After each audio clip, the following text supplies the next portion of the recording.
আপনি অনেক সুন্দর গায়ক সাহেব, যাকে বলে মারাত্মক সুন্দর। ছেলেদের এত সুন্দর হওয়া উচিত না, পাপ লাগে। আপনাকে এই মারাত্মক পাপের জন্য 102 ধারা মোতাবেক শাস্তি দেওয়ার প্রয়োজন। জুভান ঐশীর কথা শুনে শব্দ করে হেসে ফেলল। ঐশীর দিকে খানিক ঝুঁকে তার কানের কাছে ফিসফিসিয়ে বলল, এই ভয়ানক প্রেমিকা তরে অতীব সুন্দর তরুণ হাজারবার কুরবান হোক মিসেস মির্জা। ঐশী খিলখিলিয়ে হেসে উঠল। সে হাসিতে ঝিলিক দিলে তার গজ দন্ত। জুভান মুগ্ধ হয়ে চেয়ে রইল সেই ঝড় তোলা হাসির দিকে।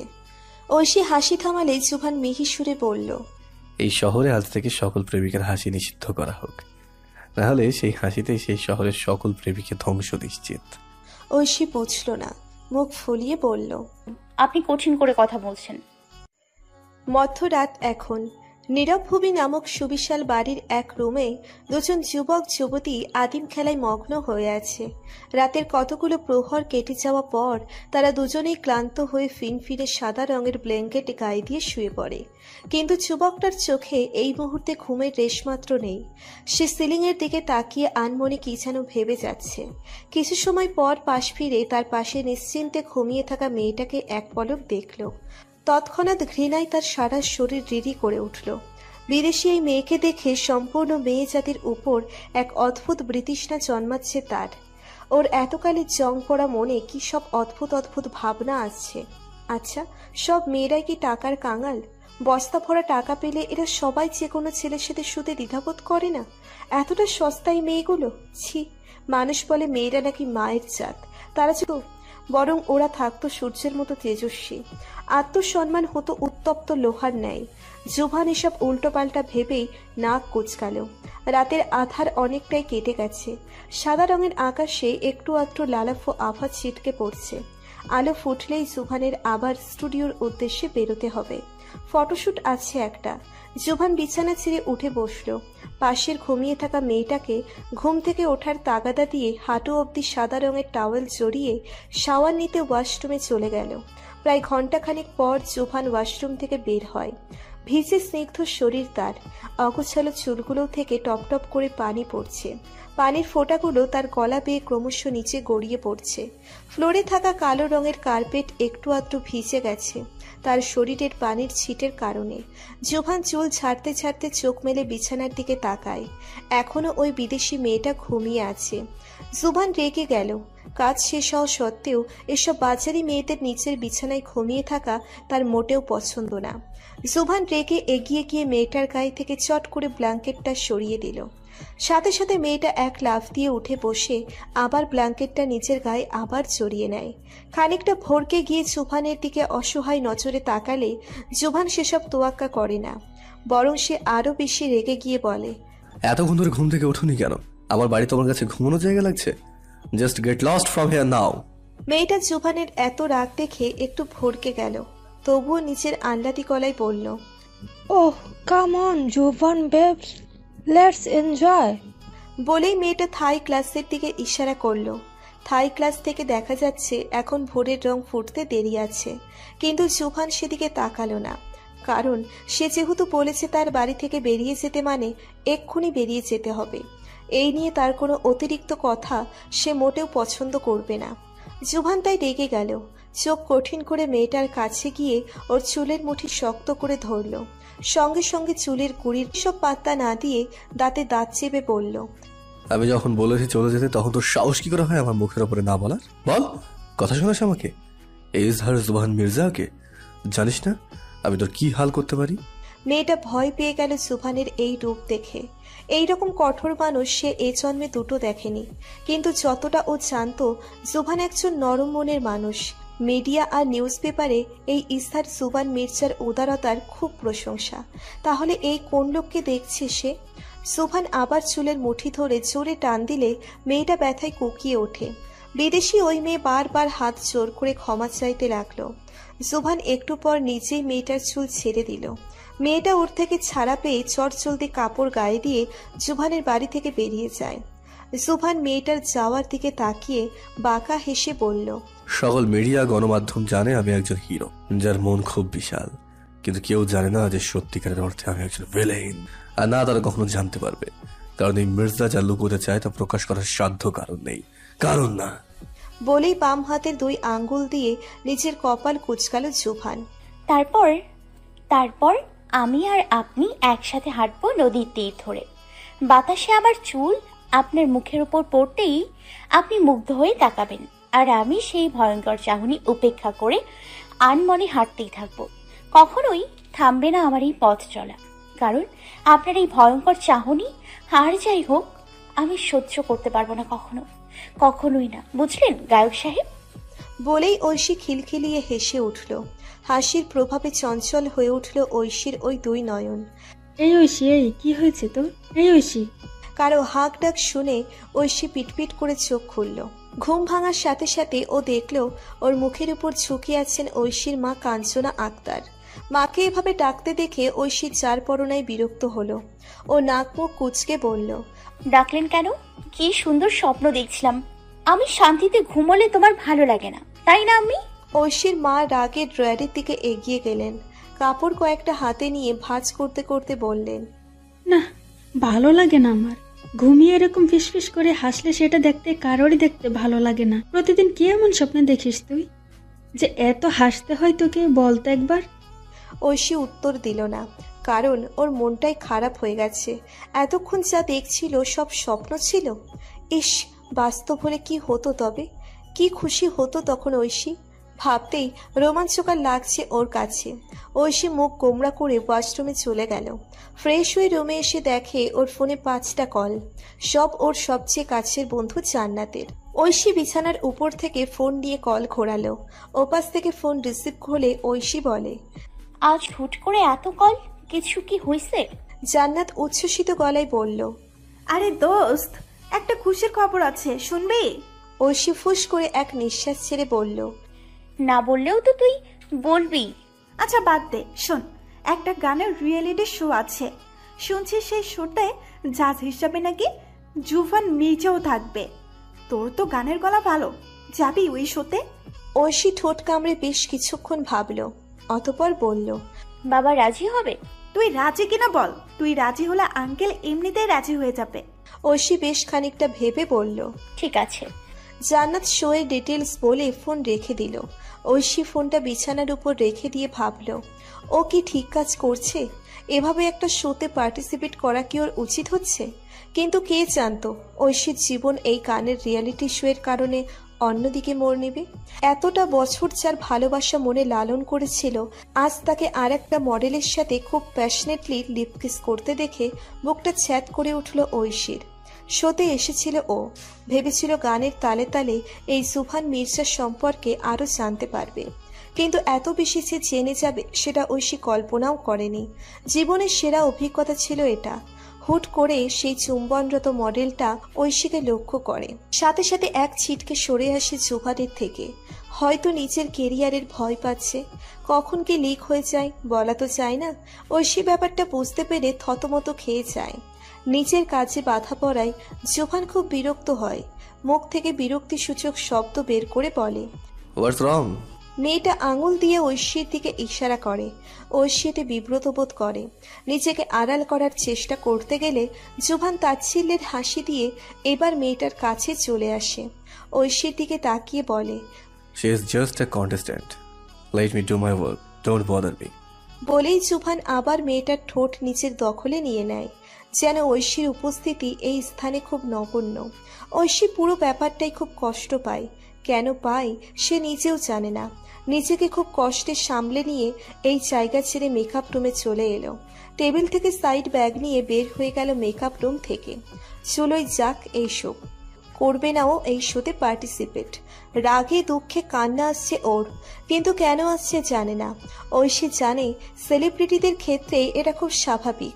ও কোথাকার এক সাধারণ মেয়ে, ওর দ্বারা জুভান মির্জার মতো এত বড় সেলিব্রিটিকে নিয়ে এসব চিন্তা মানায় না, একদমই না। কিন্তু মনের উপর তো কারো হাত নেই। মন তো এক লাগামহীন পাখি, যখন তখন নিশ্চিত কারোর জন্য নিজের সুখ ডানা চাপটায়। তবে ঐশীর মনে এক সন্দেহ এসেছে। ও তো এতদিন জানত জুভান মির্জার মধ্যে মেয়ের কোনো নেশা নেই, সম্পূর্ণ পিওর একটা ছেলে। সবার থেকে আলাদা। তাহলে আজ এটা কি ছিল? তাহলে মিডিয়াতে এই মির্জা সম্পর্কে যা বলা হয় সব মিথ্যা? সব? লাল হুড তোলা রিকশায় বসে এসব ভেবে অনবরত চোখের জল হাত দিয়ে মুছে যাচ্ছে ঐশী। রিকশাওয়ালা লোকটা বারবার আর চোখে তাকাচ্ছে ওর দিকে। হয়তো ভাবছে প্রত্যেকদিন একটা না একটা মেয়ে এই রিকশায় বসে কেঁদে কেটে জোয়ার ভাসায়। আজকালকার ছেলেপুলের যে কি আবেগ ভাবা যায় না। ঐশী বাড়িতে এসে দরজায় কলিং বেল বাজায়। তার মা কাঞ্চনা আক্তার রান্নাঘর থেকে আঁচলে হাত মুছতে মুছতে এসে দরজা খুলে দেন। কিন্তু ঐশীকে এরকম বিধ্বস্ত হতে দেখে তিনি একটু ভড়কে যান। তবে সেটা বাইরে প্রকাশ না করে কাট কাট গলায় বললেন, কি হয়েছে তোর? এরকম পাগলের মতো বাসায় আসলি কেন? শেষ মাত্রই তো গেলি। ঐশী এতগুলো প্রশ্নের উত্তর না দিয়ে সোজা নিচের রুমে চলে এসে ঠাস করে দরজা বন্ধ করে দিল। সাইড ব্যাগটা বিছানায় ছুঁড়ে ফেলে দিয়ে বিছানার কোণ ঘেঁষে বসে পড়ল। দুহাত দিয়ে মুখ ঢেকে কান্নার ফোয়ারা বইয়ে দিল ও খুব ভালো করে বুঝতে পারছে এই মির্জা সাহেব একজন সেলিব্রিটি। তাকে মন প্রাণ দিয়ে চাইতে তো কোনো দোষ নেই। আজ জুভানকে এভাবে দেখে ঐশী সহ্য করতে পারেনি। একদমই সহ্য করতে পারে না সে জুভানকে অন্য কারোর সাথে। কিছু সময় পর ঐশীর ফোন বাজছে। ঐশী চোখ মুখ মুচিত করে কানে লাগালো। ওপাশ থেকে জান্নাত তড়িঘড়ি করে বলছে, ওই কুত্তা, কই তুই? পুরো স্পট জুড়ে তোকে কোথাও খুঁজে পাওয়া যাচ্ছে না, কই গিয়ে মরলি? ঐশী থেমে থেমে বলল, বাসায় চলে এসছি আমি। মানে বাসায়? কেন? বারবার তোর কথা অ্যানাউন্স করা হচ্ছে আর তুই এখন বাসায়? আমি এই শো করব না। আর প্লিজ কারণ জিজ্ঞেস করবি না। মানে তুই ঠিক আছিস? করবি না মানে? হঠাৎ কি হলো তোর? আমি বলছি করব না মানে করব না। এত প্রশ্নের তো কিছু দেখছি না আমি। জান্নাত আরো কিছু বলতে যাবে তার আগেই ঐশী ফোন কেটে দিয়ে ফোনটা বিছানায় ছুঁড়ে ফেলে দিল। কিছুই ভালো লাগছে না তার। সব কিছু দুর্বিষহ লাগছে। সব কিছু তছনছ করে দিতে মন চাইছে ওর। সব ভেঙে গুড়িয়ে দিতে ইচ্ছে হচ্ছে। স্যার, আজকে কি কোনো মেয়ে পাঠাবো? অ্যাসিস্ট্যান্ট শাহাদাতের কথা শুনে ভ্রু কুচকালো জোভান। ল্যাপটপের থেকে মুখ তুলে দেওয়ালে রাখা নিচের বৃহৎ ফটো ফ্রেমের দিকে তাকালো। গম্ভীর গলায় বলল, পরশু আমার জন্য প্লেনের টিকিট কেটে রাখো, ঢাকার বাড়িটায় যাব। শাহাদাত তৎক্ষণাৎ মোবাইল ডাটা অন করে অন্য ফোন চেক করে নিল। না, পায়নি সে। শাহাদাত ফোনটা টেবিলে রেখে দিয়ে বলে, স্যার, আগামী 7 দিনের কোনো প্লেনের টিকিট নেই। ঈদের জন্য সব বুকড হয়ে গেছে। জোভান মুখ কুচকে ফেলল। একটাও টিকিট নেই? কেমন সিস্টেম এটা? সে বিরক্ত হয়ে বলল, ইটস আর্জেন্ট। শাহাদাত মাথা চুলকে বলল, স্যার, আই এম সরি, একটাও টিকিট খালি নেই। তবে আপনি বাসে যেতে পারেন। আজকাল ভালো বাস পাওয়া যায়, কোয়ালিটিও খুব ভালো। জোভান কোনো উপায় না পেয়ে বলল, ঠিক আছে, তবে খেয়াল রাখবে ভালো বাস কিন্তু। জি স্যার, অবশ্যই। জোভান অতিরিক্ত সময় ব্যয় না করে ফোন কেটে দিল। এই লোকটি আসলেই এক্সট্রা কথা বলে, তবে সব কাজের ব্যাপারে সিরিয়াস। তো এখনো জোভানের সাথে টিকে আছে। জোভান আবার ল্যাপটপে মন দিল। কয়েকদিন পর একটা বড় গানের প্রজেক্ট আছে, তাই এখন মন সৌর কাজ করতে হবে। শাহাদাত নিচের কম্পিউটার দিয়ে লন্ডন এক্সপ্রেস বাসের একটা টিকিট কেটে ফেলল। আবার সেই বাসের ম্যানেজারের সাথেও কথা বলে নিল, যাতে তার স্যারের কোনো অসুবিধে না হয়। না হলে দেখা যাবে সব কিছু বেঠিক হয়ে স্যার মহাশয় তারই ঘাড় মোটকে দিল। অসম্ভব কিছু নয়। আন্টি, ঐশী কোথায়? রুমেই আছে। তোমাদের মধ্যে কিছু কি হয়েছে? ভালো মনেই তো গেল গানের শোতে, এরকম কান্না করতে করতে ফিরে এলো কেন জানি না।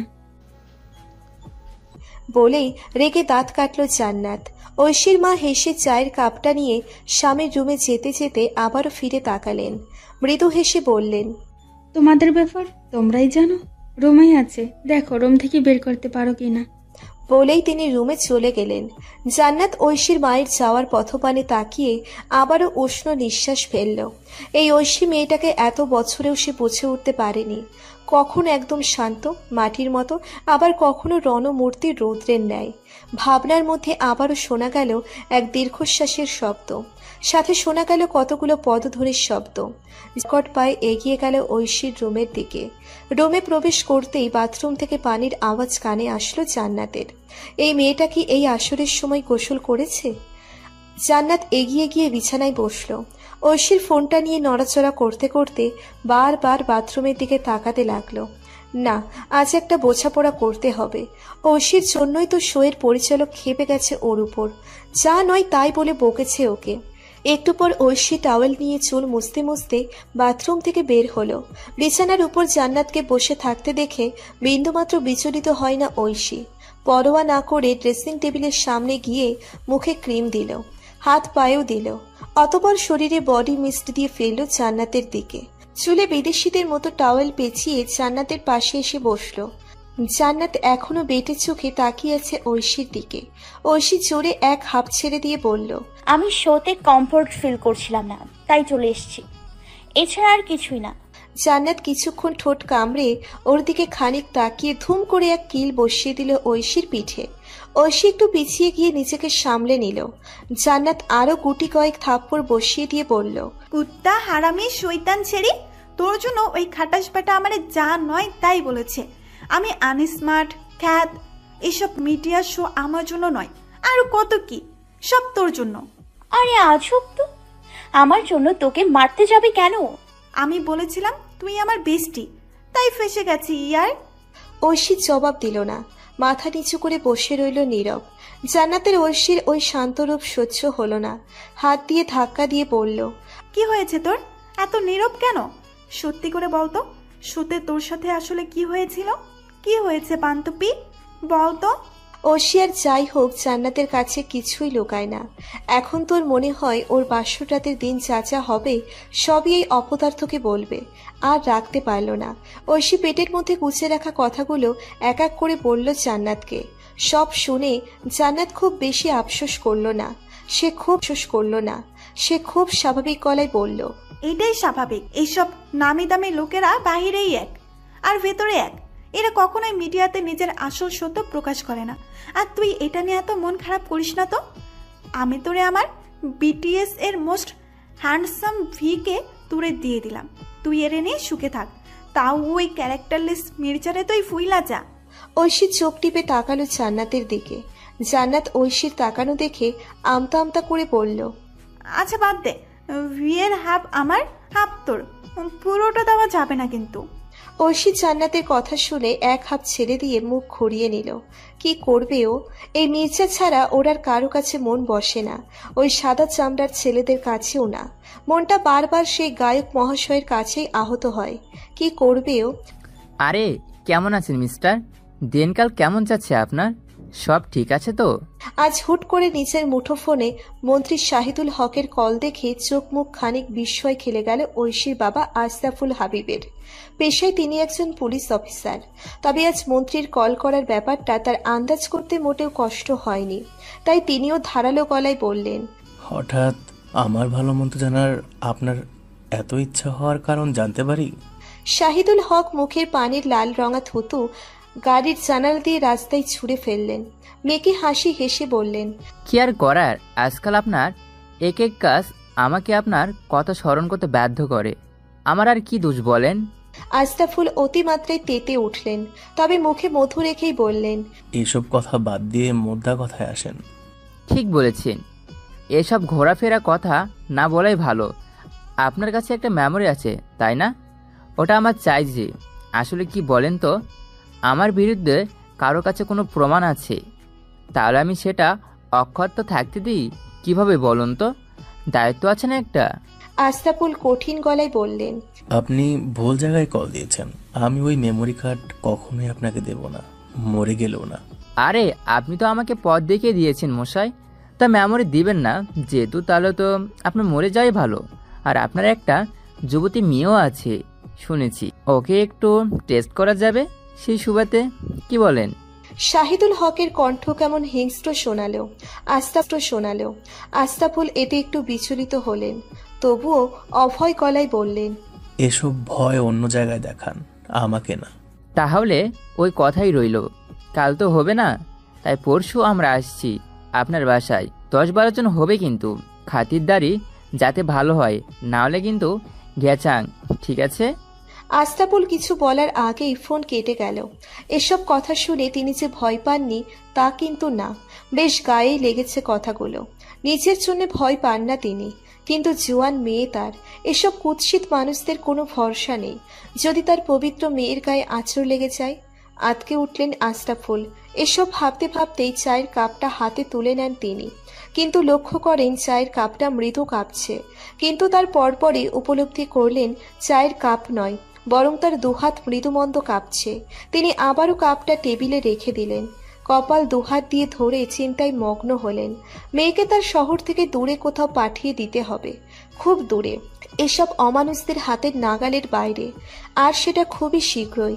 ব্যালকনিতে দাঁড়িয়ে জিম করছে জোভান, হাতের বাহুগুলো ফুলে উঠেছে জিম করার তালে তালে। বেশ কিছু সময় পর জোভান হাঁপিয়ে ওঠে, পোষ দিয়ে বোতলে থেকে পানি খেতে খেতে ডিফানে এসে বসে। ফর্সা মুখ ঘামে লাল রঙা হয়ে গিয়েছে। জোভান রেস্ট নিতে নিতে চোখ বুজে গা এলিয়ে দিল ডিফানে, কিন্তু বন্ধ চোখে ভেসে উঠল সেই মেয়ের ছবি। মেয়েটা তাকে কারোর সাথে কিস করতে দেখে দিয়েছে। মেয়েটাকে দেখতে সহজ সরলই লেগেছে, মনে হয় না সেই কিসের ব্যাপারটা খুব একটা গুরুত্ব দিয়েছে। জোভান আরো কিছু সময় রেস্ট নিয়ে লাগেজ গোছাতে শুরু করলো। আজ আবার ঢাকার বাড়িতে যেতে হবে। বাবা তুমি এসব কি বলছো? আমি তোমাদের ছেড়ে কোথায় যাব? ঢাকার কিছুই আমি চিনি না, কোনো আত্মীয় নেই, কোথায় থাকবো আমি? আশরাফুল হাবিব মেয়ের কথা শুনে কিছুটা কষ্ট পেলেন। আসলেই মেয়েকে এভাবে খোলা ময়দানে ছেড়ে দিতে তার একদমই মন চাইছে না, কিন্তু মেয়ের নিরাপত্তার জন্য এইটুকু আত্মত্যাগ তো করতেই হবে। আশরাফুল হাবিব তুলনামূলক জোরালো গলায় বললেন, দেখো ঐশী, আমি যা বলছি ভেবেচিন্তে বলছি, তাই তুমি আমার কথায় দ্বিতীয় কোনো কথা বলবে না। ঐশীর চোখে মুখে রাজ্যের বিস্ময়। কি বলছেন বাবা? মা দেখো না বাবা কি সব বলে। আমি ঢাকা যাব কেন হুট করে? কিছু বলো না তুমি।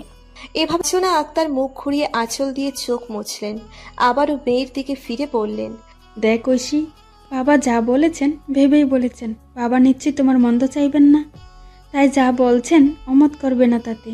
ঐশী আবারও কথা বলতে চাইলে আশরাফুল হাবিব কঠিন গলায় বললেন, মা আমার কসম দিয়ে বলছি তুমি যাবে ঢাকাতে। ঐশী অবাক হয়ে তার বাবার দিকে তাকিয়ে রইল। এ কোন বাবাকে দেখছে সে?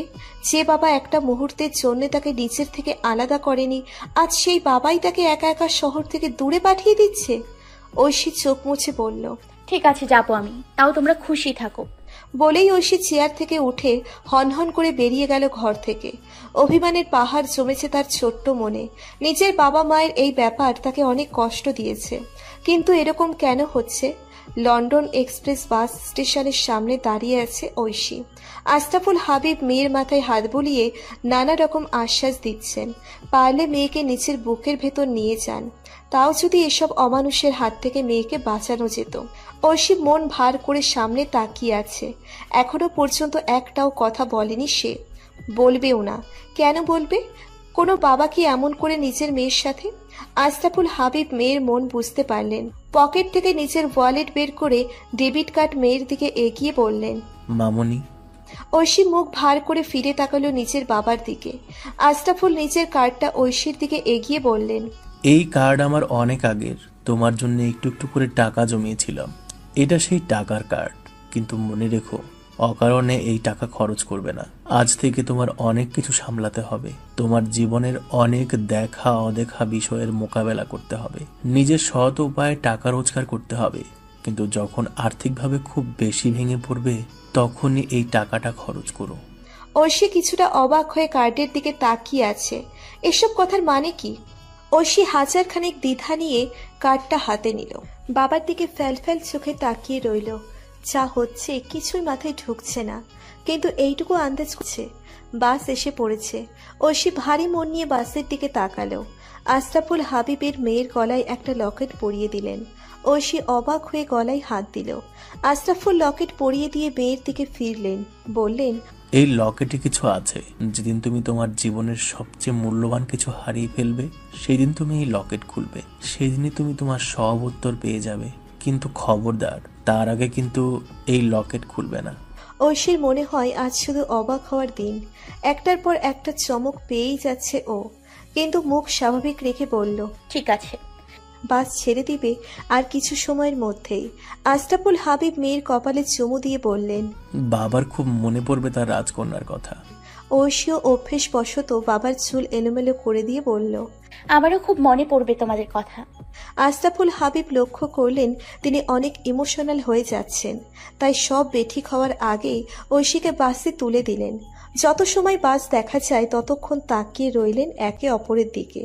ঐশীর মতো তার বাবারও চোখ ছলছল করছে, মন ভারী থেকে ভারী হচ্ছে, মনে হচ্ছে দিল ছিঁড়ে কেউ নিয়ে যাচ্ছে। মেয়ের অনিশ্চিত জীবনের কথা চিন্তা করে আশরাফুলের বুক ফেটে আসছে। এমনই তো হয় বাবারা, নিজের মৃত্যুর কথা পরোয়া না করে সারাটা জীবন সন্তানের কথা ভেবেই পার হয়ে যায়। কি অদ্ভুত না বাবারা? তাই তো হুমায়ুন আহমেদ একটা কথা বলেছিলেন, পৃথিবীতে অনেক খারাপ মানুষ আছে, কিন্তু একটাও খারাপ বাবা নেই। বাস চলমান। বিজ্ঞানের আপেক্ষিক সূত্র অনুসারে গাড়ির পাশের গাছ বাড়িগুলো উল্টো দিকে গতিশীল। ঐশী নিজের ব্যাগ নিয়ে নিচের সিটের দিকে এগিয়ে গেল। সিট পেয়েও গেল ওর সিট পড়েছে একটা ছেলের পাশে। ঐশী খুব একটা লক্ষ্য করল না ছেলেটাকে। ব্যাগটা উপরের তাকে রেখে দিয়ে বসে পড়ল সিটে। বোতল থেকে পানি খেয়ে কানে হেডফোন গুজে গান শুনতে ব্যস্ত হয়ে গেল। রাত হয়ে গেছে। ঐশীর আবার ট্রাভেলে ঘুম পায় না। পাশের ছেলেটা কানে ইয়ারপড, মুখে মাস্ক আর মাথায় ক্যাপ দিয়ে সিটে গা এলিয়ে বসে আছে। ঐশী একটু অবাক হলো, এই ছেলের কি গরম লাগে না? হুট করে ঐশীর নাকে কিছু পুড়ে যাওয়ার গন্ধ এলো। বাসেও ইতিমধ্যে হইচই শুরু হয়ে গেছে। কিছু কি পুড়ে গেল? ঐশী ঘাবড়ে গেল। ঐশী বাসের সামনে পিছনে ডানে বামে তাকালো, কিন্তু কিছুই বুঝতে পারছে না কি হচ্ছে। পাশের ছেলেটা খুব আরামসে সিটে গা এলিয়ে বসে আছে, যেন যা হচ্ছে তা নিয়ে তার কোনো মাথা ব্যথা নেই। ঐশী বিরক্ত হলো। কোনো উপায় না পেয়ে পাশের বসে ছেলেকে মৃদুস্বরে বলল, এক্সকিউজ মি। ছেলেটা কি শুনলো ওর কথা? ঐশীর এভাবে চেঁচে পড়ে ডাকতে কেমন যেন বাঁধছে, কিন্তু উপায় নেই।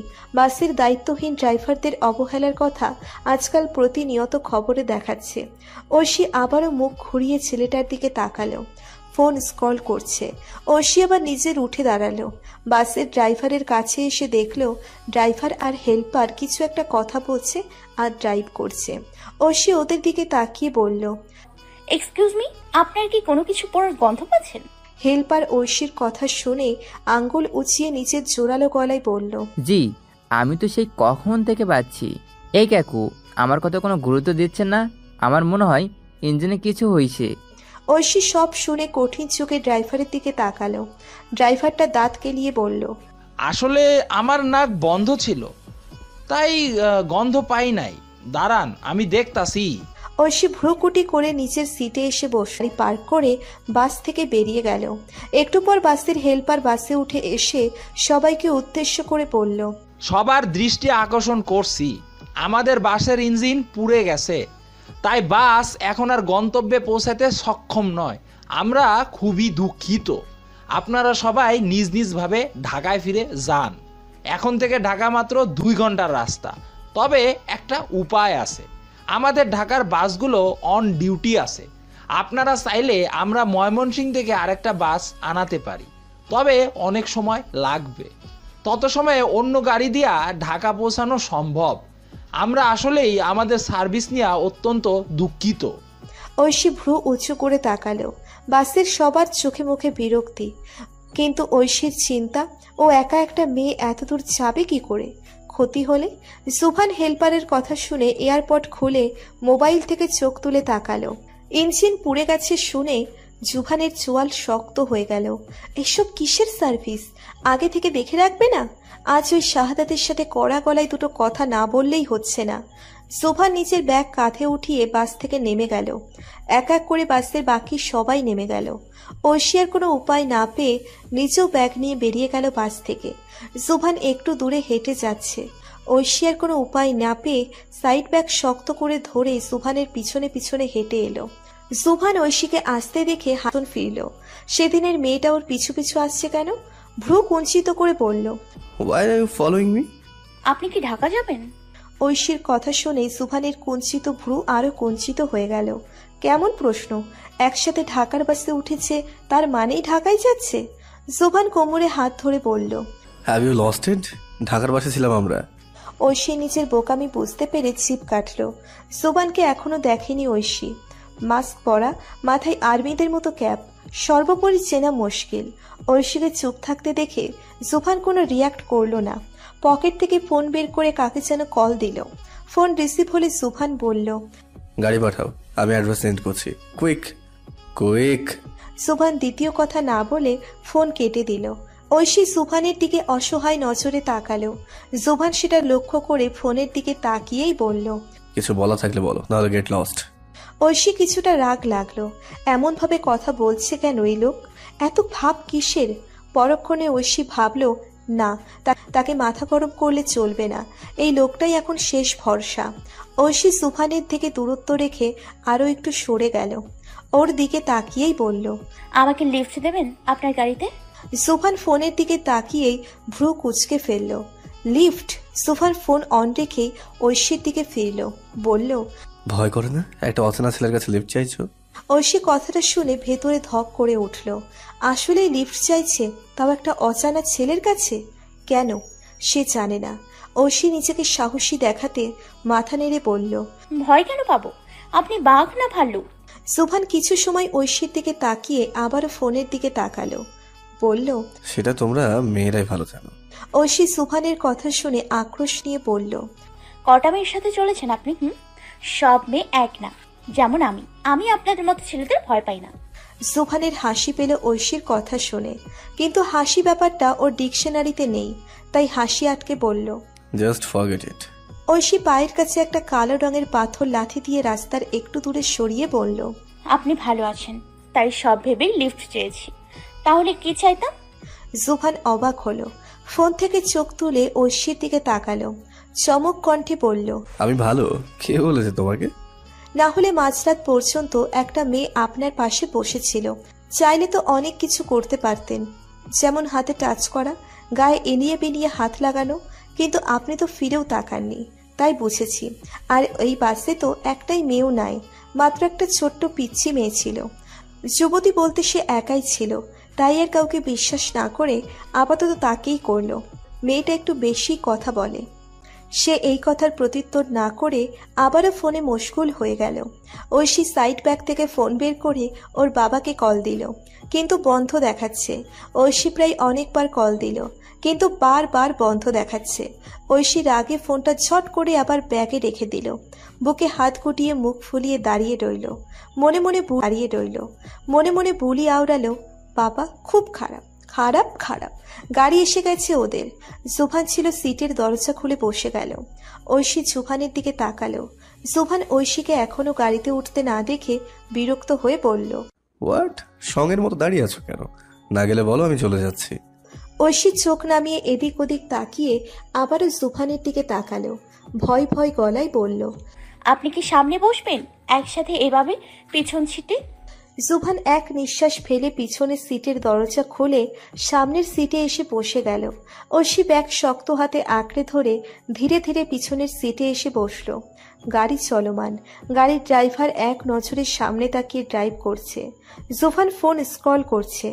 ঐশী ব্যাগে সেফটি জোন হিসেবে একটা লাল মরিচ গুঁড়ো এর স্প্রে এনেছিল। সেটা ব্যাগ থেকে বের করে নিজের হাতে লুকিয়ে আঁকড়ে ধরল। যতই হোক, একটা ছেলেকে বিশ্বাস করা উচিত না, তাই এই ব্যবস্থা। গাড়ি ঢাকার অনেকটাই কাছে চলে এসেছে। সুবহানের মাস্ক পরায় গরম লাগছিল, তাই সে মাস্ক খুলে এসির তাপমাত্রা বাড়িয়ে দিল। ঐশী প্রথমে সুবহানকে লক্ষ্য না করলেও এখন সামনে বসে থাকা এই চিরচেনা মির্জাকে দেখে চমকে যায়। কপাল ঘামতে থাকে। এই চরিত্রহীন মির্জার সাথে সে এতক্ষণ এতটা পথ পাড়ি দিয়েছে, আরো চিনলই না কিভাবে? ঐশী সুবহানকে দেখে ভয় পেতে শুরু করে। কিছু ক্ষতি করবে না তো?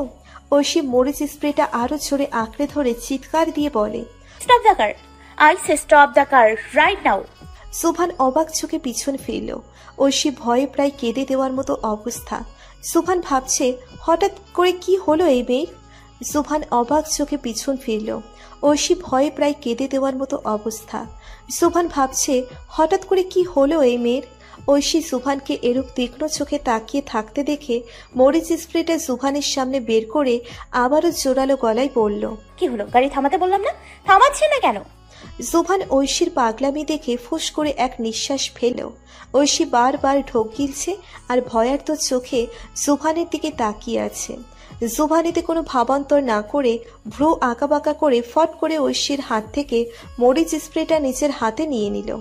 ঐশী হঠাৎ এমন ব্যবহার দেখে থমকে গেল। এখন কি হবে? ওর একমাত্র সম্বল তো ওই মির্জা হাতিয়ে নিল। ঐশী মুখে লালা দিয়ে গলা একটু ভিজিয়ে সিটের একটুখানি পিছিয়ে গেল।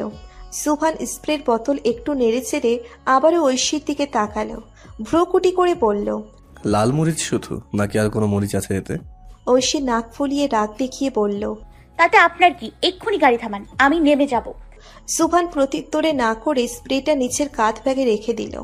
এসব দেখে ঐশীর মন চাইল এই মির্জাকে জাস্ট মেরে ফেলতে। কত সাহস! ওর স্পেশাল থেরাপিটা নিয়ে নিল। ঐশী মুখ ভরে শ্বাস নিয়ে নিজেকে সামলানোর চেষ্টা করলো, কিন্তু লাভ বিশেষ হলো না। ঐশী রাগ দমন করতে না পেরে আবারও বলল, আপনার কি কান নেই? কখন থেকে বলছি গাড়ি থামান, অথচ আপনি কানই নিচ্ছেন না। আর আমার স্প্রে দিন দিন বলছি, আমি নেমে যাব। সুভান ফোন স্ক্রল করছিল। ঐশীর কথা শুনে ফোনটা আবারও নিচের পকেটে রেখে দিল। ঐশীর দিকে ফিরে অতীব রাগী কণ্ঠে বলল, আর ইউ ম্যাড? এই মধ্যরাতে মাঝ রাস্তায় তুমি গাড়ি থেকে নেমে যাবে? চেনো কিছু? জানো এই শহর সম্বন্ধে? কোথা থেকে যে আসো এইসব ডাফারগুলো? ডিসগাস্টিং। বলেই সুভান বিরক্তি হেসে আবারও সামনে তাকালো। ঐশীর মনোভাব নিতান্তই তুচ্ছ করে আবারও ফোন স্ক্রল করতে মনোযোগ দিল। ঐশীর কথা এবার আগুন হলো। জ্বলন্ত লাভা ফুটল তার মগজে। সেই লাভার উত্তাপে এক অবিশ্বাস্য কাণ্ড করে বসল ও। অত্যাধিক ক্ষোভে চলন্ত গাড়ির দরজা খুলে নেমে যাওয়ার চেষ্টা করল, কিন্তু সুভান সতর্ক হয়ে সাথে সাথে ঐশীর হাত ধরে হ্যাচকা টান দিয়ে আবারও সিটে বসিয়ে দিল। চট চলতি এক হাত দিয়ে তাড়াতাড়ি করে দরজা আটকে দিল। ইউ ম্যাড বলে ঐশীর এমন অবিশ্বাস্য ব্যবহারে ক্ষিপ্ত হয়ে সুভান রেগে থাপ্পড় লাগাতে হাত অগ্রসর করতেই ঐশী চোখ খিচে বন্ধ করে দিয়ে ফুপিয়ে কেঁদে উঠল। কাঁদতে কাঁদতে বলল, আমি যাব না আপনার সাথে, যা করার করে নিন। ঐশীর কান্নার শব্দ খুব অসহায় হয়ে ভেসে আসলো জুভানের কানে। জুভান থমকে গিয়ে তীক্ষ্ণ চোখে তাকালো ঐশীর দিকে। রাগ এখনো কমেনি, কিন্তু এই মেয়ের বুদ্ধিশুদ্ধি লোপ পাওয়ায় সেও হিতাহিত বিবেককে প্রশ্রয় না দিয়ে ড্রাইভারকে বলে মাঝ রাস্তায় গাড়ি থামিয়ে দিল। গাড়ি থামানোর প্রায় সঙ্গে সঙ্গে ঐশী দরজা খুলে গাড়ি থেকে নেমে হাঁটা ধরে। আর একবারও পেছন ফিরে তাকায়নি সে। ভয়ে এখনো বুকের ভেতরটা তবলা বাজাচ্ছে। কপাল বেয়ে ঘাম চুইয়ে পড়ছে। মুখ লালাভ রং ধারণ করেছে, কিন্তু মনটা এখন শান্তি। ওই মির্জা থেকে তো নিজেকে বাঁচাতে পেরেছে ভেবেই জয়ের হাসি হাসল ঐশী। একটু পর পাশ দিয়ে সুভানের গাড়ি শো আওয়াজ করে সামনে এগিয়ে গেল। ঐশী সেদিকে তাকিয়ে আবারও চিপ ঠোঁট ভেজালো। বাঁচা গেছে। রাত কয়টা বেজে ঐশীর জানা নেই। একটা অতীব সত্যি বিষয় হলো অলস। সব সময় তার শুধু একটাই চাওয়া, ইস আরো সহজ উপায় যদি কাজটা করা যেত। কিন্তু সে এটা জানে না, সেই তথাকথিত সহজ উপায় অবলম্বন করতে করতে সে নিজের ভাগ্যটাকে সংকুচিত করে ফেলে। তেমনটাই করেছে ঐশী। সহজ উপায় স্বরূপ নিজের হাতঘড়িটায় একবার চোখ বুলালো। 3:10 বাজে। ঐশী সময় দেখে এক ঢোক গিলল, কিন্তু তাতে কাজের কাজ কিছুই হলো না। গলা তবুও শুকনোই আছে। ঐশী চারপাশটাই একটু চোখ বুলালো। দুপাশে সারি সারি গাছ, অদূরে কয়েকটা মাটির ঘর দেখা যাচ্ছে। মাঝে মধ্যে ঝিঝি পোকার পরিচিত শব্দ কানে। নিঃসন্দেহে এটা একটা ভয়ঙ্কর পরিবেশ, আর ঐশীও ভয় পাচ্ছে।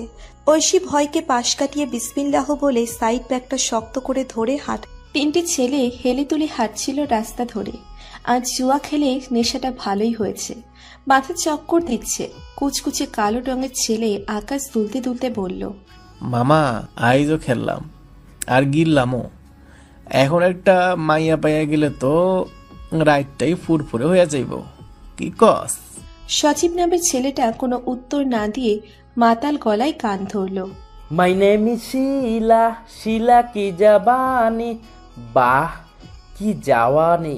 এমন জাবানিওয়ালা মেয়ে মিলে গেলে তো মামা আমি বড়লোক হইয়া যাইতাম। ভাবতেই শরীরে এখনই আনচান করতেছে। দুজন যখন এক পৃথিবীতে মত্ত, তখন হঠাৎ লিমন নামের ছেলেটা আঙ্গুল দিয়ে চাঁদের আবছা আলোয় ঐশীকে দেখিয়ে চমক গলায় বলল, মামা ওইটা একটা মাইয়া না, দেখ তো। সজীব পিটপিট করে তাকালো, হেলে দুলে বলল, দূর বেটা, এখন এত রাত্রে এখানে মাল আইব কেমনে? মুখ দিয়ে বিষয়টাকে তাচ্ছিল্য করলেও আবারও সেদিকে তাকালো সজীব। কি হলো এটা? সে ঠিক দেখলো? একটা মেয়েই তো। হ মামা, মালি তো, ভালো করে যাইয়া দেখ। আকাশের কথায় সচিব আর লিমন একটু নড়ে চড়ে দাঁড়িয়ে মনোযোগ দিয়ে তাকালো। না, একটা মেয়ে। তারা অবাক হলো, বিস্মিতও হলো। তারা একবারও কল্পনাও করেনি এত রাতে এই যুবতীর চাঁদ পেয়ে যাবে। এই আফা, আফা গো, ও আফা, দাঁড়ান না একটু। ছেলে তিনটিকে দেখে থমকে গেল। ওই মাতাল ছেলেপুলে দেখে যা বোঝার বুঝে গেল ঐশী। পরিস্থিতি বেগতিক বুঝে আবারও সমানে তাকিয়ে জোরে হাঁটা দিল। আল্লাহ, আজ আর কত কিছু মোকাবেলা করতে হবে। একদিনে ঐশীর অনেক অভিজ্ঞতা হয়ে গেছে। আফা, ও আফা, আজ যাইবেন আমাকে লগে? টাকা দিমু, অনেক টাকা। বলেই ছেলেগুলো দৌড়ে ঐশীর পিছন পিছন আস্তে আস্তে লাগলো। ঐশী এবার দৌড় লাগালো। রাগে ভয়ে রীতিমতো কান্না করছে সে। স্পেশাল থেরাপিটাও নাই, ওই শয়তান মির্জাটা নিয়ে গেছে। এখন কি হবে? ঐশী প্রাণপণে দৌড়চ্ছে। ঐশীর চাওয়া একবার শেষ রক্ষা হোক, এইবার ঐশী নিজের সম্মান রাখতে সক্ষম হোক। কিন্তু বিধাতা মনে হয় ঐশীর চাওয়া রক্ষা করতে ইচ্ছুক নন। তাই তো ওই মাতাল ছেলেগুলো ঐশীকে খুব জলদি ধরে ফেলল। সচিব এগিয়ে এসে চোখ বুজে ঐশীর শরীরের ঘ্রাণ নিল। সঙ্গে সঙ্গে ঘৃণায় ঐশীর শরীর রেডি করে উঠল। ছাড়া পাওয়ার জন্য ছটফট করতে লাগলো ও। ছেলেগুলো একে একে ঐশীর দিকে এগিয়ে আসতে লাগলো। ঐশী তাদের এগোতে দেখে চোখ বন্ধ করে আল্লাহর নাম জপছে আর বারবার বাঁচার জন্য ছটফট করছে। এই ধানি লঙ্কা মেয়েকে তোদের সাথে নিয়ে যা টাকা লাগে আমি তোদের দেবো। হঠাৎ পুরুষালী কণ্ঠ শুনে ছেলেগুলো ঐশীর থেকে মনোযোগ ছিন্ন করে পেছন ফিরল। আর ঐশী, সে তো সেই দুর্বিষহ বাক্য শুনে ভয়ে ক্ষয়। আজই কি তার জীবনের সময়সীমা শেষ? মজবুত ঐশী আজকের পরই কি দুর্বল হয়ে যাবে? যা না, নিয়ে যা ওকে। জুভান ভাবলে ভাবে কথাটা বলে ধীরে ধীরে ছেলেগুলোর দিকে এগুলো। ছেলেগুলো চোখ পিটপিট করে তাকালো জুভানের দিকে। সন্দেহ গলায় বলল, তুই এরে বাসাইতে আসোস না? জুভান জিন্সের পকেটে দুহাত গুজে সোজা হয়ে দাঁড়ালো। চারপাশটায় চোখ বুলিয়ে লম্বা করে শ্বাস নিয়ে বলল, না। ছেলে তিনটে স্বস্তির নিঃশ্বাস ফেলে ঐশীর দিকে এগোলো। ঐশী ততক্ষণে চোখ মেলে জুভানের দিকে তাকিয়েছে। এই মির্জানা চলে গিয়েছেন, আবার আসলেন কখন? আর এখন এসব কথা শুনে ওর বিশ্বাস হচ্ছে না এই মির্জা এতটা খারাপ। ওকে ওই মাতাল ছেলেগুলোর হাতে এত সহজে তুলে দিচ্ছে। ঐশী কঠিন চোখে জুভানের দিকে তাকালো। জুভান ঐশীর চাহনি পাত্তা না দিয়ে শীষ বাজিয়ে আবারও সামনে পা বাড়ালো। অদূরে গাড়ি দেখা যাচ্ছে ওর, সেদিকেই যাচ্ছে। ছেলেগুলো ঐশীর বিশ্রী হেসে ঐশীর শরীর থেকে ওড়না নিয়ে নিল। ঐশী থমকে উঠে চোখ বন্ধ করে আবারও ছটফট করতে লাগলো। এতে মনে হয় ওই মাতাল ছেলেপুলে খুব মজা পেল। বাঁকা হেসে এবার তারা ঐশীর জামায় হাত বাড়ালো। ঐশীর চোখের জল নাকের জল মিলে মিশে একাকার হয়ে যাচ্ছে। আজ কি ওর বাঁচার কোনো উপায় নেই? ঐশী দূরে তাকিয়ে দেখলো সুভান গাড়িতে উঠে যাচ্ছে। এবারও জোরে চিৎকার দিয়ে বলল, গায়ক সাহেব। সুভান ফিরে তাকালো ঐশীর দিকে। ছেলেগুলো ঐশীর চিৎকারে হাত গুটিয়ে নিয়ে সুভানের দিকে তাকালো। সুভান ভ্রু বাঁকা করে বলল, সব জারিজুরি শেষ? ঐশী অসহায় নজরে তাকালো সুভানের দিকে। সুভান হাসলো। দোনো হাত উঁচু করে আড়ামোড়া ভাঙল। সঙ্গে সঙ্গে ওর শরীর থেকে মর্মর শব্দ ভেসে এলো। সুভান গুনগুনিয়ে গান গাইতে গাইতে ঐশীর কাছে এসে দাঁড়ালো। ঐশীকে একটু লক্ষ্য করে আবারও ছেলেগুলোর দিকে তাকালো। তাচ্ছিল্য করে বলল, এত সময় জাস্ট ওর না হাতিয়েছিস। সেই মনে কেউ গাইস। ছেলেগুলো কাচুমাচু করে দাঁড়িয়ে রইল, যেন নিজেদের অক্ষমতায় নিজেরাই লজ্জিত। আর ঐশী, সে তো শুধু অবাক চোখে জুভানের দিকে তাকিয়ে আছে। মাথা ঘুরছে তার। এই গায়ক সাহেবকে এতটাও খারাপ ভাবেনি ও।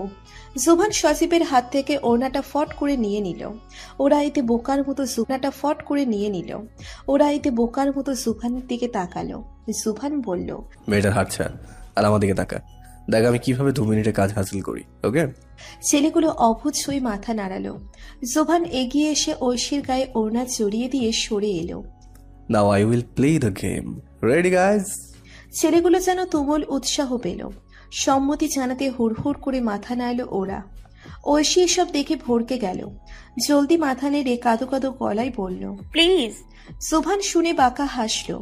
এগিয়ে এসে ঐশীর গায়ের ওড়না নিতে এলে হুট করে হাত ঘুরিয়ে সচিবের নাক বরাবর ঘষি দিল। আচমকা আক্রমণে সচিব নাকে হাত দিয়ে খানিক পিছিয়ে গেল। এবার সুভান ধীরে ধীরে নিচে রাগি ডুবে এলো। আসলে সুভান ওর পায়ে লাথি দিয়ে রাস্তায় শুইয়ে দেয়। রাগে কাঁপতে কাঁপতে বলে, জানোয়ারের বাচ্চা, কুত্তার বাচ্চা, মেয়ে দেখলেই শয়তানি করতে মন চায়, তাই না? আজ তোদের সবগুলোর ওই মিশনটাই নষ্ট করে দেবো, কুত্তার বাচ্চা কোথাকার। বলেই আবারও এলোপাথারি লাথি দিতে থাকে ওই মাতালদের।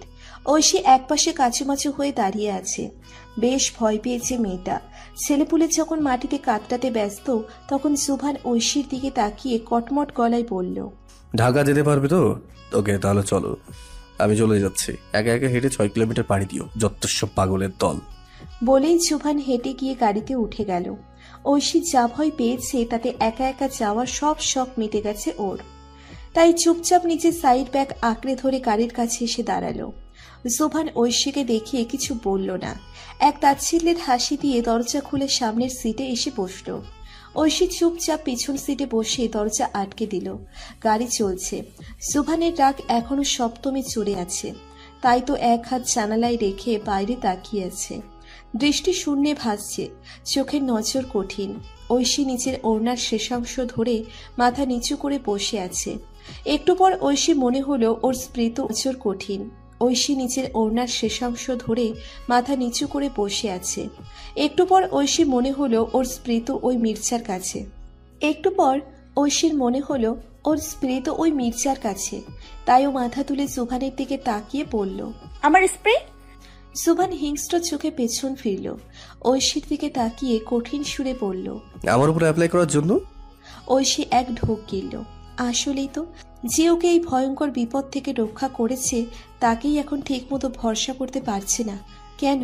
ঐশী কাছুমাছু গলায় বলল, আসলে আমি মানে আমি কোনো মেয়ের সম্মতি ছাড়া তাকে ছুঁয়ে অবধি দেখি না। আমি কখনো কাউকে নিজের কাজের কৈফিয়ত দিই না, কিন্তু আমার সামনে বসে থাকা এক মাথা মোটার জন্য বলতে বাধ্য হলাম, রিডিকিউলাস। ঐশী সব শুনে উত্তর দিল না। আবারও জানালার দিকে তাকিয়ে তারা গুনতে মগ্ন হয়ে গেল।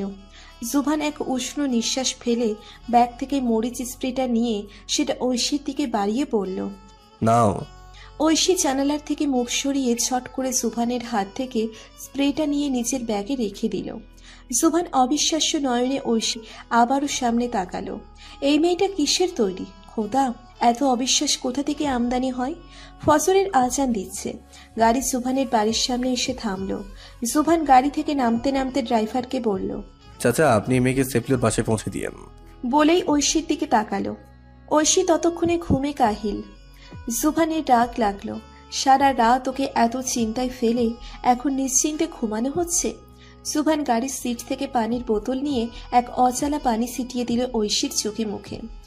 ঐশী ঠান্ডা পানির স্পর্শ পেয়ে হুড়মুড় করে উঠে বসল। আদো আদো চোখে তাকালো সুভানের দিকে।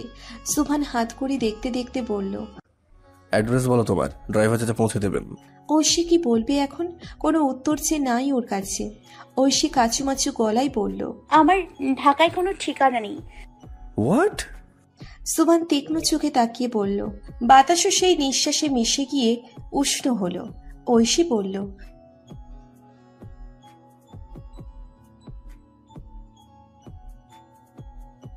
সুভান ভ্রুকুটি করে তাকালো ঐশীর দিকে। পাগল এই মেয়ে, কি সব বলছে?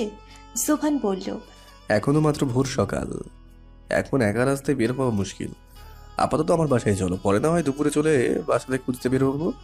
ঐশী ভাবল ওর ভয় এখনো কাটেনি। সুভানের চরিত্রের ব্যাপারে এখনো ওর ঢের সন্দেহ। ঐশী মিনমিনিয়ে বলল, আসলে আমি একা। আপনি? সুভান ঐশীকে মাঝপথে থামিয়ে দিয়ে বলল, ওকে ফাইন, গাড়ি থেকে বের হও, বের হও বলছি। শালা তোমাদের মতো মেয়েদের হেল্প করাটাই ভুল। একটা কথার 100টা মিনিং বের করো, দরকার নেই হেল্পের, বের হও গাড়ি থেকে। ঐশী চোখ সূক্ষ্ম করে তাকালো সুভানের দিকে। কি করবে ভেবে না পেয়ে সে অবাঞ্ছিত কাজকেই সায় দিল। গাড়ি থেকে বের হয়ে চুপচাপ সুভানের বিশাল বাড়ির দিকে এগিয়ে গেল। সুভান হতবাক হলো। এক দফা বিস্ময় নিয়ে তাকালো সেদিকে। সোজা কাজকে এভাবে বাকিয়ে করাটাই কি মেয়েদের কাজ? কই, আরো তো মেয়ে দেখেছে। ওরা তো এমন নয়, বরং সুভানের কাছে আশেপাশে পড়ে থাকার জন্য মরিয়া। সুভান মাথা নিচু করে কোটি কয় তো এমন নয়, বরং সুভানের কাছে আশেপাশে পড়ে থাকার জন্য মরিয়া। সুভান মাথা নিচু করে কোটি কয়েক লম্বা নিঃশ্বাস নিল। মাথা শীতল করার চেষ্টা করল। সফল হতেই ড্রাইভারকে লাগেজ আনার কথা বলে বাড়ির ভিতর প্রবেশ করল। হলরুমে সাইড ব্যাগ আঁকড়ে ধরে দাঁড়িয়ে আছে ঐশী। মনটা আকুপাকু করছে। ঠিক করলো তো? ছেলেটা সুবিধার না, আবার অবিশ্বাস করার মতোও না। উফ, মাথা ধরে যাচ্ছে। 6টা রুম আছে, তাই তুমি উপরে ডান পাশের একদম কর্নার রুমে গিয়ে ফ্রেশ হয়ে নাও। সুবহানের কথা শুনে ঐশী মাথা নাড়ল। হঠাৎ কিছু মনে পড়ায় ঐশী বলে উঠল, আপনার রুম কোনটা? জুবহান ক্যাব খুলতে খুলতে বলল, বাম পাশের একেবারে কর্নারে। তাই অযথা চিন্তা না করে রুমে যাও, খামোকে ঘরে দুর্গন্ধ ছড়িও না। ঐশী শুনে ভ্রু কুচকে ফেলল, মাথা ঘুরিয়ে সুবহানের দিকে তাকালো, থমথমে গলায় বলল, দুর্গন্ধ বলতে? সুবহান এগিয়ে এসে সোফায় আরামসে গা এলিয়ে দিল, পা দুটো মাটিতে ছড়িয়ে দিয়ে বলল, সারারা জার্নি করে তোমার শরীরে গন্ধ ধরেছে, আর সেই গন্ধে সম্পূর্ণ ঘর ম ম করছে। কেন নাকে আসছে না তোমার? ঐশীর তেজ লাগলো। অপমান, অপমান! ঐশী দাঁত কামড়ে ধরল, আকাশময় রাগ নিয়ে দাঁত চেপে বলল, আমার শরীরে দুর্গন্ধ? আপনি কি তাহলে? হ্যাঁ, আপনার শরীরের সুগন্ধে তো আর বেঁচে থাকা যাচ্ছে না। সুবহান কৃত্রিম অবাক হয়ে বলল, আমার চুল থেকে মাথা অবধি পারফিউম দেওয়া, তোমার মতো গন্ধ নেই আমার শরীরে। এখন কথা না বাড়িয়ে ফ্রেশ হতে যাও। ঐশী আর কথা বাড়ালো না। এই লোকের সাথে কখনোই পেবে না সে, তাই অযথা চেষ্টা না করে পা বাড়ালো সিঁড়ির দিকে। হঠাৎ সুবহান ডেকে উঠল। হে! ঐশী সিঁড়ির হাতল ধরে পেছন ফিরে তাকালো। সুবহান এক আঙ্গুল উঁচিয়ে বলল, শুধু আজ সকালটাই থাকতে দিয়েছি, দুপুর হলে বিদায় হবে, মনে থাকে জানো। ঐশী নিজের প্রবল আত্মসম্মানের জোরে পড়ল, দুপুর লাগবে না, আমি দুপুর হওয়ার আগেই চলে যাব। জুবহান প্রত্যুত্তরে না করে সোফায় গা এড়িয়ে চোখ বুজে নিল। ঐশী গট গট করে পা ফেলে জুবহানের দেখানোর রুমে চলে গেল। আকাশ রঙের জামা গায়ে ঐশী বসে আছে বিছানায়, ভিজে চুল, ঈষৎ লাল নাক এবং কাপা ঠোঁট ওর। ফোন হাতে নিয়ে অনবরত কল দিয়ে যাচ্ছে ওর বাবাকে, মায়ের ফোনেও দিয়েছে, কিন্তু কেউ রিসিভ করছে না। ঐশীর অভিমান হলো, এই প্রথম নিজের পরিবারের উপর জোরদার অভিমান হলো ঐশীর। অভিমানের দহনে জ্বলে পুড়ে ছারখার হয়ে ফোনটা বিছানায় দূরে ছুঁড়ে ফেলে দিল। মৃদু কাঁপছে ওর শরীর। ও কোন কোন পরিস্থিতির মধ্যে যাচ্ছে এই একটা দিন কেউ খোঁজ নেয়নি, একবারও না। এই তাদের মায়া, আদর। একটা জোয়ান মেয়েকে বাড়ি থেকে বের করে দিয়েছে, তারপর একবারও ফোন দিয়ে খোঁজও নেয়নি। কেমন পরিবার! ঐশীর কান্না পাচ্ছে, দুনিয়ার সব কিছু তুচ্ছ করে চিৎকার করে কাঁদতে ইচ্ছে হচ্ছে। মন চাইছে ছুটে চলে যেতে নিজের পরিবারের কাছে, কিন্তু বাবার কসম, সেটা কি করে ও অগ্রাহ্য করবে? দরজায় ঠক ঠক আওয়াজ এলো। ঐশী চোখ মুখ মুছে নিয়ে দরজা খুলে দিল। একজন সার্ভেন্ট দাঁড়িয়ে মাথা নিচু করে সাধারণভাবে বলল, ম্যাম, স্যার নাস্তা খাওয়ার জন্য ডেকেছেন আপনাকে, কাইন্ডলি নিচে আসবেন। ঐশী মাথা নাড়ল, বিছানার উপর রাখা বন্ধ ফোনের দিকে বিধ্বস্ত চোখে তাকিয়ে বেরিয়ে গেল রুম থেকে। ডাইনিং টেবিলের একটা চেয়ারে জুবহান বসে আছে, হাতে আইফোনের লেটেস্ট ভার্সন। ফোনের স্ক্রিনে উপর আঙ্গুল বিরামহীন চলছে। ঐশী সেদিকে ভ্রুক্ষেপ না করে চুপচাপ একটা চেয়ারে এসে বসল। সার্ভেন্ট ওদের দুজনকে নাস্তা এগিয়ে দিল। ঐশী আনমনে পরোটা ছিঁড়ছে আর এমনি মুখে পুড়ে নিচ্ছে। ধ্যান ধারণা সব ওর পরিবারের কাছে পড়ে আছে। সুবহান খেতে খেতে ঐশীর দিকে একবার লক্ষ্যের কাছে পড়ে আছে। সুবহান খেতে খেতে ঐশীর দিকে একবার লক্ষ্য করল। ঐশী ঝাল ফ্রাই পরোটায় না লাগিয়েই এমনিই খাচ্ছে। সুবহান একবার দেখে আবার নাস্তায় মনোযোগ দিল, কারণ তার এসবে কিছু যাই আসে না। হঠাৎ সার্ভেন্ট ঐশীকে ডাক দিল, ম্যাম ম্যাম। ঐশী ধ্যান ভেঙে হুড়মুড়িয়ে তাকালো সার্ভেন্টের দিকে। সার্ভেন্ট নমনীয় গলায় বলল, ম্যাম, নাস্তা ভালো লাগেনি? ঐশী মাথা নাড়ল, বলল, না, ভালো হয়েছে। তাহলে আপনি আপনার প্লেটের ঝাল ফ্রাই নিচ্ছেন না কেন? এমনি পরোটা খেলে তো গ্যাস্ট্রিক হবে। ঐশী মুখ ভার করে মাথা নেড়ে ঝাল ফ্রাই দিয়ে পরোটা খেতে লাগলো। আবারও দেশের একজন স্বনামধন্য পুলিশ অফিসার আশরাফুল হাবিব সপরিবারে নিহত হয়েছেন। নাস্তা খাওয়ার মধ্যে হঠাৎ এমন অবিশ্বাস্য খবর শুনে ঐশী থমকে গেল। খাবার খাওয়ার মাঝপথে হাত আটকে গেল, শরীর নিস্তেজ হয়ে গেল। জলদি বাসি হাত নিয়ে টিভির সামনে এসে দাঁড়ালো। পাগলের মতো রিমোট হাতে নিয়ে সাউন্ড একেবারে হাই করে দিল। রিপোর্টার বলছে, আশরাফুল হাবিব একজন সৎ পুলিশ অফিসার ছিলেন। দেশে বিদেশে তার কাজ প্রশংসাযোগ্য। এই বিশিষ্ট পুলিশ কাল রাতে নিজ গৃহে আগুনে পুড়ে সপরিবারে নিহত হয়েছেন জানা গেছে। ঐশী কি ভুল শুনছে? আর শোনার ক্ষমতা হলো না ঐশীর। সেখানেই মাটিতে জ্ঞান হারিয়ে পড়ে গেল। চোখ বুঝতে বুঝতে একটাই কামনা ছিল তার, এই নিষ্ঠুর খবরটা মিথ্যে হোক, তার রাজা বাবা আবারও তাকে প্রিন্সেস ডাকুক, শুধু একবার মা তাকে বলে ডাক। জুবহান নাস্তা করায় মগ্ন ছিল। আর্ত চিৎকারে কানে ভেসে আসতেই জুবহান তাৎক্ষণিক ঐশীর দিকে তাকায়। ঐশীকে মাটিতে পড়ে থাকতে দেখে সে কিছুটা ভড়কে যায়। চট চলতে চেয়ার থেকে উঠে ঐশীর পাশে হাঁটু গেড়ে বসে। ঐশীর দুনো গাল হাতের মুঠোয় নিয়ে ব্যাকুল কণ্ঠে ডাকে, ওই ঐশী, ঐশী, কি হলো ঐশী? ঐশী নিরুত্তর, দুনো চোখ বুজে রাখে। চোখের নিচে বেয়ে একটা লম্বা দাগ এসে থুতনিতে ঠেকেছে। অতিরিক্ত অস্ত্র ব্যয় করার ফলস্বরূপ জুভান ঐশীর অবস্থা বেগতিক দেখে চট জলদি সার্ভেন্টকে পানি আনতে বলে। আশরাফুল হাবিব এবং তার স্ত্রীর মুখ সম্পূর্ণ ঝলসে গেছে, তাই তাদের চিহ্নিত করতে পুলিশ তদন্তস্বরূপ ডিএনএ টেস্ট করিয়েছে। সেই টেস্ট থেকে আমরা নিশ্চিত হতে পারছি যে এই দুটি দেহ আশরাফুল হাবিব এবং তার স্ত্রীর। বিস্তারিত জানতে জুভান ভ্রু কুঞ্চিত করে বৃহদাকার টিভির দিকে তাকিয়ে আছে। আবারও আগুনে পুড়ে যাওয়ার খবর। একটা মানুষ কিভাবে যে এত অসচেতন হয়, একটু খেয়াল রাখলেও তো আর এভাবে পরিবার সহ পড়তে হতো না। জুভান এক নিঃশ্বাস ফেলল, ভারী নিঃশ্বাস। সেই নিঃশ্বাসে মিশে আছে কত শত আফসোস, হাজারো অপ্রাপ্তি। সার্ভেন্ট জগে করে পানি আনলে জুভান তড়িঘড়ি করে সেই পানি ছিটিয়ে দেয় ঐশীর চোখে মুখে। তবে ঐশী অনুভূতিহীন। জুভান বিরক্ত হয়, জ্ঞান হারানোর আর সময় পেল না। জুভান আবারও পানি ছিটিয়ে দেয়। এবারও ঐশী জাগে না।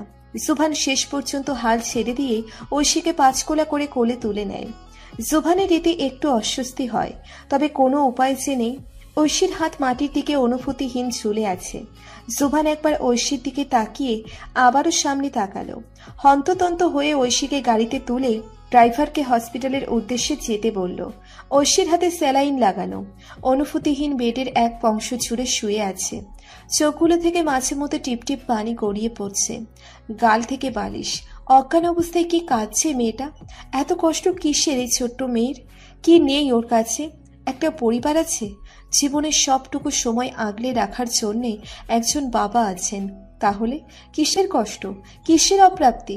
জুভান সোফায় বসে ফোন হাতে আছে। ঐশীর চোখের ভিজে পাপড়ি হালকা যেন নড়ে উঠল। তবে কি ঐশীর জ্ঞান ফিরছে? ঐশী দীর্ঘ সময় বুঝে রাখা চোখ দুটো একটু একটু করে মেলছে। একটা সময় ঐশী সম্পূর্ণ চোখ মেলে তাকালো। ক্লান্ত দু চোখ যেন হাজারো কথা বলছে।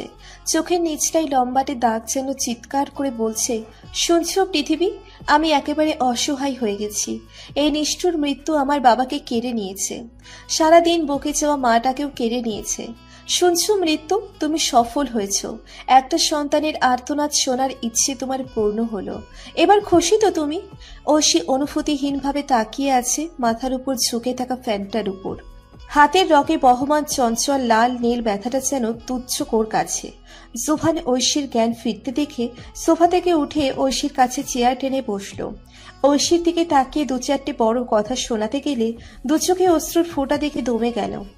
এক ঢোক গিলে নিজের ডাককে সামলানোর চেষ্টা করে ঐশীর দিকে তাকালো। নরম কণ্ঠে নাম নিল, ঐশী। ঐশী ঘাড় ঘুরিয়ে সুভানের দিকে তাকালো।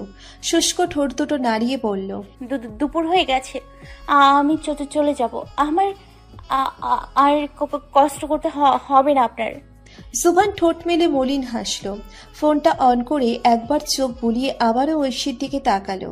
বলল, 11টা বাজে, 2টো বাজেনি, তাই এখনো দুপুর হয়নি, চিন্তা নেই। ঐশী উত্তর দিল না, কোনো অনুভূতিও প্রকাশ করল না, বরং চুপচাপ ঘাড় ঘুরিয়ে আবারও ঘূর্ণায়মান ফ্যানের দিকে তাকালো। ওর জনম দক্ষিণী চোখ জোড়ায় এই সাদা রঙের ধুলোবালি জমা ফ্যানটাই যেন পৃথিবীর নবম আশ্চর্য। জুভান এক উষ্ণ নিঃশ্বাস ফেলল। পেটের মধ্যে এতক্ষণ ধরে জমে থাকা প্রশ্নগুলো দলা বেঁধে বলল, কি হয়েছিল তোমার? অজ্ঞান হলে কেন? ভয় পেয়েছো কিছু দেখে? আমাকে বলো কি হয়েছে। ঐশীর দুচোখ জোরালোভাবে বন্ধ করলো। সঙ্গে সঙ্গে দুচোখের কর্নার থেকে গড়িয়ে পড়ল এক ফোঁটা মুক্ত অশ্রু। বাবা মারা গেছে। যা হয়ে গেল। এক দফা বিস্ময় নিয়ে বলল, মানে কিভাবে, কখন? ঐশী দুচোখ বুঝে কয়েকটা লম্বা নিঃশ্বাস নিল। নিঃশ্বাসের উষ্ণতায় গলায় জ্বালা ধরল। তপ্ত হলো দুচোখ। ঐশী শীতল গলায় বলল, আগুনে পুড়ে। জুভান এবার স্তব্ধ হয়ে গেল। সূক্ষ্ম মস্তিষ্কে বলে উঠল, টিভিতে দেখানো সেই পরিবার কি? সুভান ভ্রুকুটি করে প্রশ্ন করল, আজ একটু আগে টিভিতে। ঐশী কথার পিঠে হ্যাঁ বোধক মাথা নাড়ল।